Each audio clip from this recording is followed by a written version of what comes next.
నిద్రపోయేవాడిని నిద్ర లేపచ్చు కానీ నిద్ర నటించేవాడిని నిద్ర లేపలేమంటారు. అట్లాగే భారత ఆర్థిక వ్యవస్థ గురించి తెలిసినోడికి చెప్పొచ్చు, తెలియనోడికి చెప్పొచ్చు. తెలిసి తెలియనోడికి ఏం చెప్పలేం. రాహుల్ గాంధీకి చెప్పలేం, అట్లాగే రాహుల్ గాంధీ వెంట తిరుగుతున్న వాళ్ళకి చెప్పలేం. కాకపోతే అంతర్జాతీయ లెక్కలు ఏం చెప్తున్నాయంటే భారత జీడిపి వృద్ధి రేటు మీద ప్రముఖ అంతర్జాతీయ బ్రోకరేజ్ సంస్థ మోర్టాన్ స్టాన్లీ ప్రశంసల వర్షం కురిపించింది. ఈ వృద్ధి రేటు 2003-2007 మధ్య కాలంలో నమోదైన 8% పైగా వృద్ధి రేటును తలపిస్తోందని చెప్పింది. పెట్టుబడులే ఇందుకు ప్రధాన కారణమని చెప్పింది.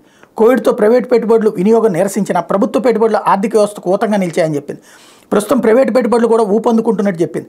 పట్టణ డిమాండ్తో పాటు ప్రస్తుతం గ్రామీణ డిమాండ్ కూడా ఊపందుకుంటున్నదని, భారత జీడిపి వృద్ధి రేటుకు డోకా ఉండదని మోర్గాన్ స్టాన్లీ చెప్పింది.